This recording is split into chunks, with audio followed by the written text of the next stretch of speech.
Joining us for a conversation is Dean Taylor of Diamcor Mining, which is focused on supplying rough diamonds to the world markets. Mr. Taylor, thank you for joining us today, sir. No problem. Thanks for having me. Well, it's a pleasure to speak with you today as Diamcor Mining has some important news for shareholders regarding operations and a corporate update on the flagship Chrome Endura at Venetia Diamond Project. Before we begin, Mr. Taylor, unbeknownst to most speculators, the diamond space has been attracting prudent capital that is seeking companies that explore and mine for diamonds. Sir, for someone new to diamonds, please provide us with an overview of the current state of the sector and perhaps why this may be an opportune time to consider having exposure in the diamond sector. Right. I think as we've discussed before, Maurice, 2023 was a bit of an odd year in that what we've seen was really a buildup after COVID, where luxury spending, gem quality diamonds, that stuff. There was sort of a pent-up demand where the sales were quite exceptional, and that continued on sort of into the middle of first part of 2023. And then what we sort of have seen is a bit of overstocking where guys continued to buy. The Russian market, obviously, with the conflict there, there's some new sanctions coming in, but largely that product was being sold at a discount. Just a lot of different variables, and as we sort of seen things kind of uncertain with the U.S. market, which is the largest market, and then the failure in terms of the growth, what was expected in China, the numbers kind of dropped off, and it created this sort of oversupply per se of diamonds, which drove the price down.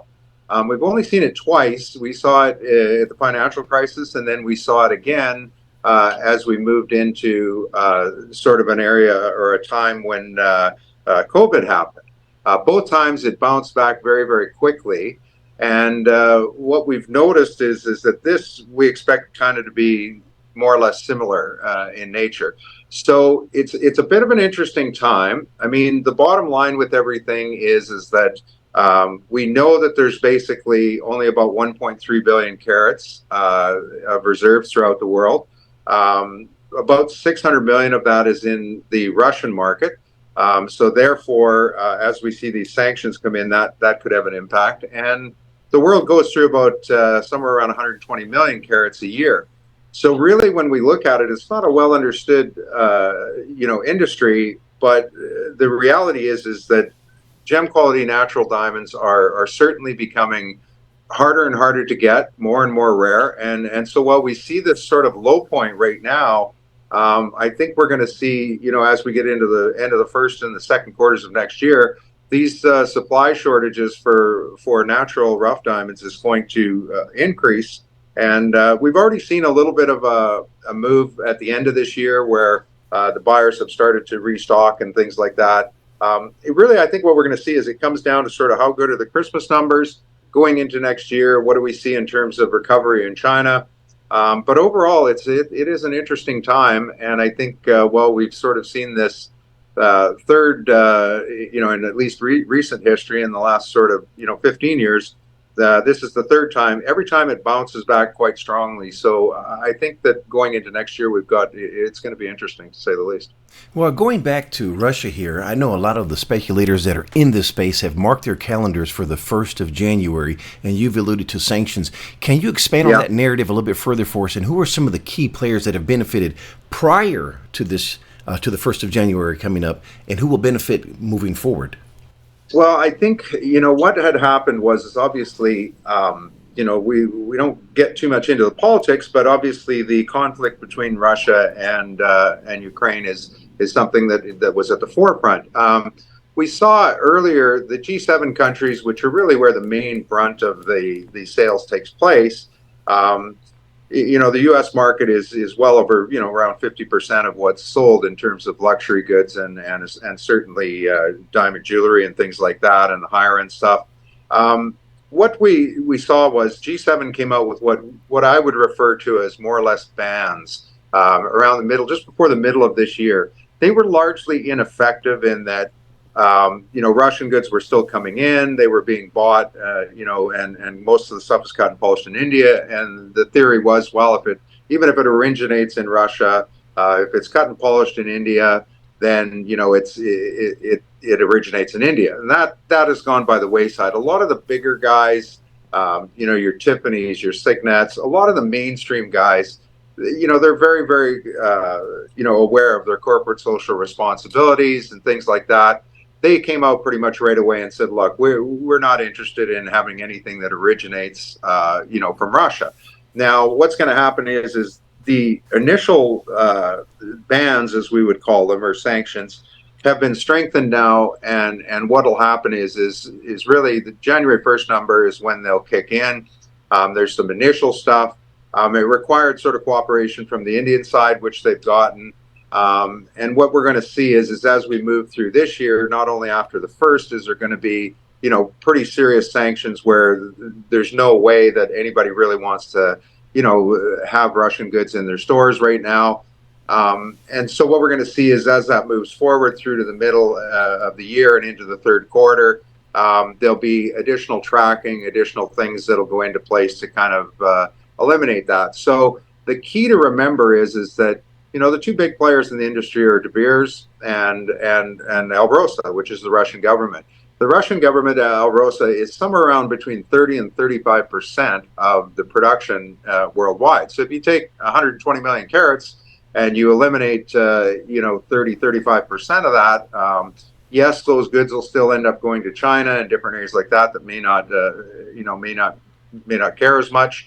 But the reality is that we do believe that we're going to see some shortages.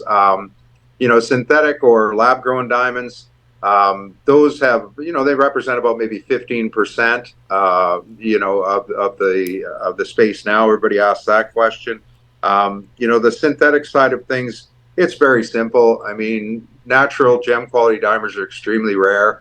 They're created over 1 billion years by the earth. They're natural. It's very, very hard to find. They have an absolute store of value, and they continue to go up in value. Synthetic, when you talk about lab grown diamonds, things like that, I mean, they have a place for, more or less, costume jewelry, that type of stuff. They're fine. But for special events and things like that, people gravitate towards the natural gem quality. The synthetics, it's hard to compare the two. If we look at it, I mean, you've got something that's created like a piece of art. It's very rare. It's created over 1 billion years. A lab-grown diamond is more like a print. It can be grown. Most of them are grown in China, and they can be created in weeks. So there's no real value proposition or ability for it to hold its value. And people obviously gravitate to luxury goods and rarity and things like that. So the space is from a supply demand scenario, we've always thought that just the amount of diamonds that we know are out there from the main mines, that would ultimately lead to difficulties in terms of supply and getting a hold of stuff. The sanctions tend to maybe accelerate that somewhat, but overall, going forward, there's big mines that are going off. There's nothing new coming on. So, really the supply demand thing and the shortages that we see coming, and we've always seen coming, is something that I don't think the general public understands. Speaking of what the general public may not understand as well, is that many of our audience members are used to grams per ton in bullion, but in the diamond space, as you alluded to, there's a difference in carats. And could you talked about the synthetic and you talked about gem, but what about where does rough and industrial diamonds fit into this narrative, so we can kind of get a better understanding here? Yeah, the other things that we look at, or that people should look at, is, as you say, diamonds are interesting. It's a very unique sector in that when you look at a diamond mine in general, or let's say we look at the entire, this 120 million carats a year, that, it was about 135. It's gone down a little bit now to where about 120 million carats is being supplied a year of natural rough. I think most people would be surprised to know that really only about 20% of that is gem. About 80% of it is industrial. used for semiconductors, cutting devices. It's hardest material in the world. Drill bits, cutting, polishing, all that kind of stuff.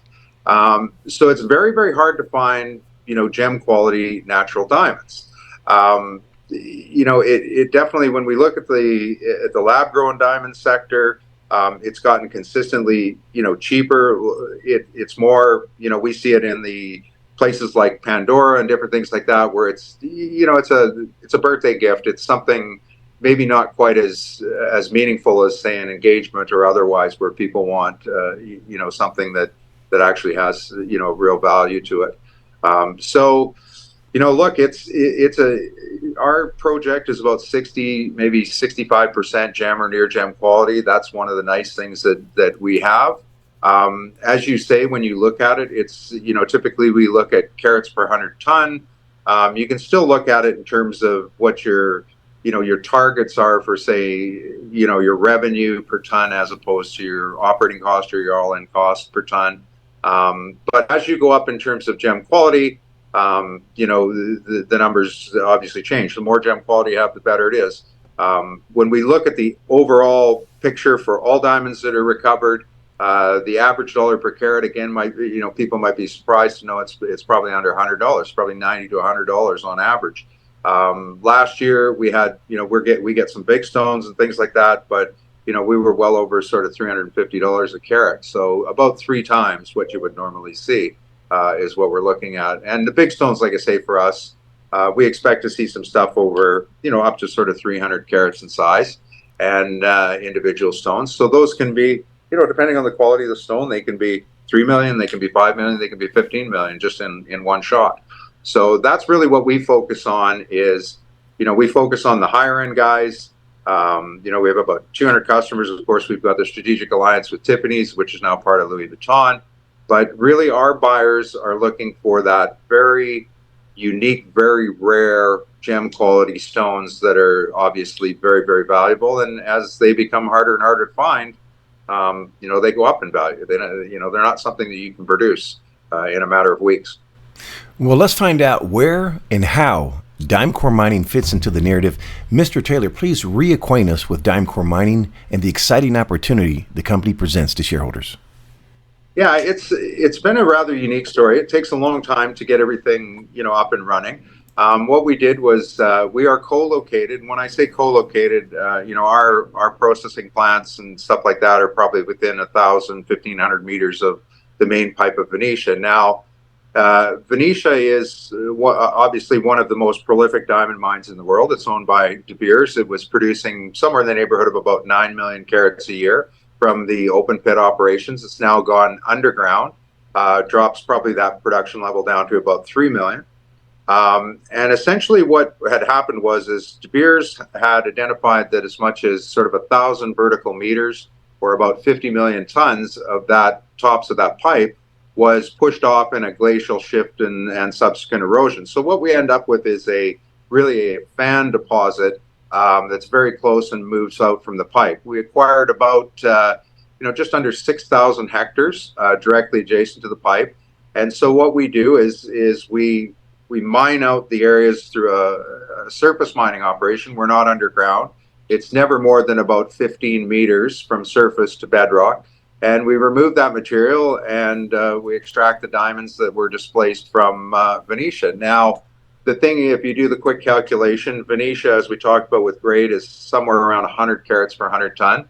So knowing that 50 million carats was displaced, that translates into about a 50 million carat displacement, which is 10 billion US dollars. Now, we're not going to find 50 million of those carats. Our target, we think the potential to find somewhere between sort of 3 to 5 million, call it 10% of that over the area is realistic. It's a very low cost operation, as you've got no underground, no blasting, things like that. For lack of a better term, it's a glorified gravel pit with essentially the same diamonds. So for us, the business is all about volume.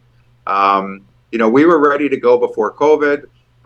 We wanted to ramp up at that point in time. COVID slowed us down. It was probably a $3.5 million waiting game to get through COVID. We got through that, ramped back up, and we've seen our numbers start to grow, quite dramatically. South Africa had some power issues. We ended up, going ahead and basically correcting that, by the middle of this year. And then we chose to kind of slow things down and work on the outer areas or get ready for the bigger picture of trying to advance this and make final, initial production decisions for this coming year. So that's kind of where we sit right now. But it's an extraordinary opportunity. There's a tremendous amount of upside, and I think a lot of what we see, in the stock price and the current thing is just a matter of, I think the sector overall, the junior sector is off a bit. The market's a little tough, but I think that we've ultimately always survived through these, and we've done it again. And now the focus really becomes, let's get going and get ready for next year. The other thing that I think people will be surprised at is obviously this is a De Beers, project. So we own 100% of it. We don't pay any, with our Black Empowerment Group, we own 100%. We don't pay any royalties, things like that. It was very much designed to support junior mining, women in mining, and we also have our strategic alliance with Tiffany's, which is now owned by Louis Vuitton. Tiffany is a small shareholder. They provided us with about somewhere close to $10 million originally in exchange for a first right of refusal. They don't get a discount on anything, but they definitely, it's all about supply. That's the number one game for a lot of these bigger guys right now, is making sure they have future supply, and from a non-conflict, socially responsible place, right?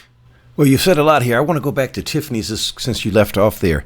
Tiffany's has been an investor in Diamcor Mining pretty much from the beginning. If one reads through the financials of Diamcor Mining, one can see their impact on the balance sheet.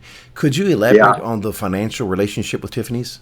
Yeah, it was done in a combination of debt and convertible debenture. What we see, and it's one of the things that we'll look to address here in the new year, something that we've been working on, and we want to sort that. When COVID happened, Tiffany's was, has been very, very good to us in the sense that we were paying down that debt quite significantly as we got to COVID, and the idea was to eliminate it or get rid of it. Obviously, with COVID, that was a net out. We, shareholders management put in probably about, and the largest guys, we put together about $3.5 million to basically survive through COVID. And at that time, Tiffany's agreed to defer that and just accrue interest. So what we see on the balance sheet that's a little bit maybe misunderstood, or that it looks like, is because there's no set terms of repayment and it's just being deferred. That shows up as a current, debt or a current liability on the balance sheet. I think as we move into the new year, we've obviously announced we're going to look at some forms of financing. It's very tough right now. We'd like to fully finance things early in the new year, right through to being able to get this outer work done and make initial production decisions for the long term. And so the goal of it will be is either to set up some sort of a amortization schedule that moves a majority of that current liability to a long term, or to replace that facility with something that is more, attractive in terms of cleaning up the balance sheet items. So a lot of what we've done now, I think, our last quarter, when we look at it after the power situation and what was going on was not the greatest. I think people are going to see a marked difference when we get into the end of the year. And then next year, as we get into the first quarter, our desire, and we think that we have the potential to, kind of be able to present to guys saying, look, we've got this sorted, we're fully funded. We've got about, we've reinvested, we've recovered about around 200,000 carats in the trial mining phase today off the initial close areas. That's generated about 40 million US that we've put back in to the project. We've probably got close to $100 million invested in this to get all the infrastructure in. So really, when we look at what funding we need from here going forward, we're really talking about, probably $3 to $5 million at the most. And most of that is really going to go into CapEx in terms of additional processing capacity, equipment, things like that. So really for us right now, the goal is get back going at the early part of the new year, get the balance sheet stuff cleaned up, be fully funded, have additional capacity in terms of processing, and ultimately from there expand into the greater portions of the project. We've only touched about oh, gee, about maybe 10% of this project. So there's a lot of upside and a long ways to go. And, we see sort of the ramp up or the volume as being the key. It's something that we've wanted to do, as I said, since we're before COVID. And so COVID was unexpected. It was unfortunate for a lot of people, including us. The South African power issue was also unfortunate, but we do have the ability now. We made corrections there, and we can run 24/7 without any reliance on the power now. So really, at this point, it's just about basically getting ready for the new year and ramping up, and then determining how much additional resource we've got in those outside areas, and that's going to be sort of the focus of next year. So we're overall it's been a tough year, but we're quite excited about next year, and certainly the value proposition at these levels is it's a bit ridiculous to us, but price comes to value, and once we demonstrate, we ramp up and get into next year and stuff like that. I think obviously we would assume that the stock has the potential to move up quite dramatically from here. Well, speaking of milestones, what operational milestones or goals does the company have in store for 2024? Well, I think that the absolute thing is we want to start out in the new year. The milestones are going to be definitely to go into that outer area. We'd like to see the ability to do an updated 43-101 in that outer area. If we can identify, even on an inferred basis, somewhere between 3 and 5 million carats, then we've got, we would have to increase our processing levels by, 2, 3, 4 times. It's not expensive to do that. Like I say, total capex, we're probably, definitely under 5 million, which is not a normal number for mining companies, a very small number. I think we're going to see, some, additional developments in terms of the funding, maybe the participation of some of the industry's larger players, including maybe perhaps Tiffany's, Louis Vuitton, those types of groups. The supply issue is definitely going to play out. I don't think it's a problem right now, but I think as we get into the first and second quarters of next year, it will start to be something that everybody will be looking at. And so for us right now, we're fine to just sort of finish off this year, up to December 31st, and really the first quarter of next year we'll be back, getting everything prepared to ramp up, doing some additional bulk sampling, some work on those outside areas, and then return to sort of selling stuff, as we get into February, March, back to regular sales cycles. So we think that the prices will come back up, which will be nice. Big stones are always interesting, for us. So when we look at it, Maurice, if you look at last year's fiscal year end, March 31st of this year, it was really, really too bad that we got hit with the power. Ultimately, the power situation with Eskom probably cost us about 4 months.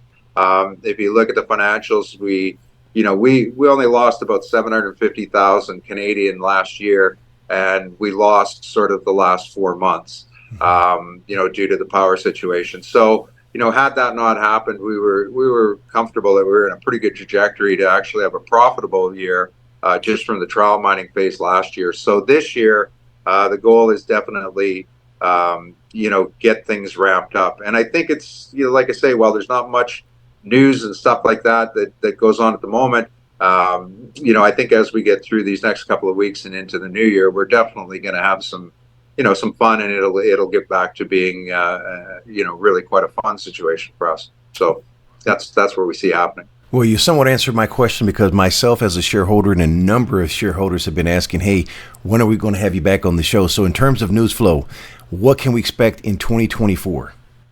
Well, I think early on, we'd like to, like I say, we were looking at doing a term loan type of financing. We announced we would do up to 5 million. At this point, I think that there's a good possibility that'll get modified. We don't want to get into a situation, especially with the current markets, where the interest rate is exorbitant or out of control. We've had a lot of discussions internally. The largest shareholders, much like what happened during COVID, if we need to do anything here ahead of any discussions with industry leaders or majors or stuff like that, I think that we'll probably look at as usual insiders management, the largest shareholders, we're prepared to sort of add, and put in some sort of a convert or other facility, increase our shareholdings type of deal. That's an initial thing. I think that, as we get into February, March, it'll be nice to see, the sales come back on. News wise, again, when we look at the outside areas, next year is going to be a year where we really would like to complete all the, in conjunction with what we're doing in terms of volume increases and the continuation of the trial mining that generates revenue and even has the potential to generate some significant profit. We'll be working on those outside areas, and trying to sort of get all those samples and that done. Move towards an updated 43-101, and then ultimately use that information to aid us in arriving at initial production decisions. So it's going to be an interesting year. I think look, we're quite excited. I think as we've seen, this has been, it'll also be interesting to see what happens with the Christmas numbers. Obviously there's some economics, in terms of the U.S. market, Chinese market, different things that are going on. There's a lot of, you've got inflation, things and that. We'll see what the situation is. Everybody thought that during COVID there would be absolutely no, luxury goods buying or jewelry or things like that. The world tends to kind of surprise people when it comes. People still get married, they still have birthdays, they still have anniversaries. So it can kind of surprise people. So if we have good numbers, at the Christmas and through till Diwali and stuff like that, and we see a little bit of recovery on the overall economically worldwide, I think that we could see some good movement here next year. Well, my wife just had a birthday this month, and then we have Christmas, and here I am interviewing you, and she just nudged me on the shoulder as we're discussing diamonds. Yeah. It's really something else that no matter what seems to happen, people gravitate towards rarity, luxury items. There's no question. We could all happily drive, whatever kind of cheaper vehicles there are, but it seems like the general population, they want to buy the Louis Vuitton goods, they want to buy the Tiffany's, the Carats, they want to buy the Mercedes, the BMW, all that stuff. It's just human nature, and quite frankly, I think that we get caught in our own bubble. I travel obviously extensively throughout the world dealing with this, and it always astonishes me the amount of high net worth or higher net worth people that are out there. I mean, if you look at this current situation, if you look at what kind of yields you're able to get and what kind of dividends on stocks and that, I think with the market in general, we're seeing a lot of the high net worth individuals that normally fund companies in the junior space. They're more than happy to take no risk right now and take 5, 6, 7%. And you can't blame them. Now, as the rates stabilize and go down, or as guys, I think that there's a lot of money on the sidelines. And I think overall, the resource sector, I've certainly never seen it this low. And I think the key now is to pick companies that are undervalued. And, I think this entry point here is very attractive, to be quite honest. Well, let's look at some numbers. Mr. Taylor, please provide the capital structure for Diamcor Mining. We're about 128 million shares issued and outstanding, about probably 135 million fully diluted. So it's relatively tight. We obviously suffered some dilution during COVID when we did the 3.5 million. But the interesting part of that was, it was almost like it would be similar to what we would see in a rights offering, where really there was no change in the net, like for all the biggest shareholders. Everybody just, we ended up with more shares, but everybody, kept the same shareholding. Most of the guys have been in since day one. If we look at overall the share structure, between the biggest shareholders, management, all that stuff, I think we have to be, at least 40 to 50% of the stock is held, by 10, 15, 20 people. And, ultimately, you don't see a lot of selling from those groups. You see more accumulation than anything. So it's very, very tightly held. And really at this point, like I say, again, if we have to do anything ahead of a better deal, if we think that, to be fully funded next year, we could certainly look at doing it by getting going and ramping up and generating revenues. We can do it, if the if we have bigger luxury goods guys that want to be involved, that want to secure supply and things like that, that opportunity is there. But the share structure itself is, like I say, it's rather unique in terms of there's not, there's quite a large portion of it that's held by a very select group of guys that have been in since day one. And really, when we look at these levels here, there's nobody going anywhere at these levels. So really, it's all about executing right now. Price comes to value, and if we do our job and get this thing, I mean, we want to see profitability. We've demonstrated, like I say, in past years we're very, very close to that, even just at trial mining. So you start talking about 2 or 3 times the volume. Their operating costs come down, the revenues go up. It's pretty attractive. So the sooner we can do that, and the quicker we can do that, the better off we are. And the outside areas, like I say, that will help us in the long term, where we'll be able to look at saying to whether it's analysts or industry people or funds, hey, if we look at it and say we find 5 million carats, we know our average dollar per carat conservatively is probably 200 US. You're talking about essentially $1 billion plus in gross revenue without big stones. And I mean, typically, historically, if we look at it, operating cost per ton, we target under $5 a ton, so it's extremely low cost, and revenues, somewhere, $10 to $15 a ton. It just depends on big stones. Big stones can, if we go out even in the first quarter of next year, and we saw some stones last year, some 50s, 60s, we've recovered to date the largest 91.7. But if we get it's hard to imagine, but if we get a good 150 carat stone, which is the potential is very real, and it's good quality, we could literally do our market cap in a day. So it is a bit of a disconnect, but like I say, price comes to value, and we're the first ones to admit that it all comes down to executing and demonstration. So a couple of good quarters next year of getting things moving, and I think we're off to the races.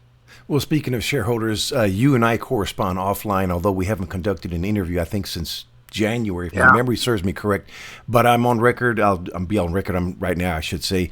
I've been an active buyer. I think I've purchased a couple 100,000 shares here, September, October. Yeah. You're aware of that. I believe in the value proposition. I'm excited about the coming year here with the number of catalysts that we have on the horizon. And it doesn't take much, as you referenced. And it doesn't take much. No, and a lot of the barriers that were there, ESCOM with the electricity, we've overcome that hurdle now, and it looks very intriguing, I should say, sir. I will be continuing to add to my position. It's, look, it is a really interesting, I mean, I think the value proposition here is, it's a little bit silly, really, in my mind. I mean, I'm biased, of course, but we've, like I said, if you look at it, we've probably spent close to 100 million on this thing. This is not a exploration program. We have 500-600 ton an hour plants. We have heavy equipment. We have housing for the guys. We've got underground pipelines to bring water in. Yes, we've got the power line, and should ESCOM get sorted, we can go back to that. We've got backup power. I mean, the advantages we have. I mean, obviously, Venetia is one of the largest diamond mines in the world. You literally, you pull up to the security gates of Venetia, and you either go straight through their security or you turn left and go to ours. I mean, we can land, jets on a paved runway for free at the site. We have access to every supplier there is. There's just a tremendous amount of advantage we have. And I think one of the things that, we would look at internally is, this is junior mining. We tend to be, sort of in a situation where, a guy is typically undercapitalized. And, I think that's obviously the case. Now, I do believe that we're going to, finally sort that once and for all, early next year. And that will be nice to get that behind us. I mean, we do have other opportunities. We're constantly looking at stuff, other opportunities that the majors may have, where we can increase, even further. We don't want to get defocused and start jumping around to various different projects just because we want multiple projects. But certainly, if something is near-term production capable and has good quality stones in it, then we've got the buyers that will support that. So really the name of the game right now is we've survived through COVID, we've survived through ESCOM, now we've survived through, a rather difficult end of this year in terms of the diamond industry.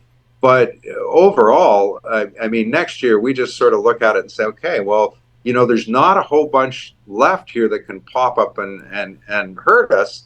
So we just have to stay focused on what we're doing here. And then as we get this project up and running and get it moving along and that, then, what, the next thing would be to look at what makes sense in terms of additional stuff that can increase those revenues. But again, it's one thing at a time. It's one step at a time. And, like I said, we're pretty good at, surviving all these different variables and these unusual things that happen.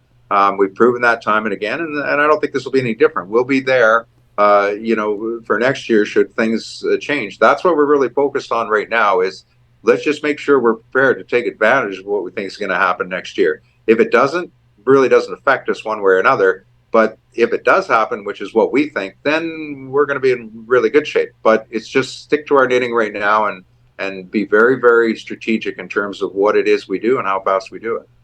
Sir, before we close, last question, and that is, what did I forget to ask?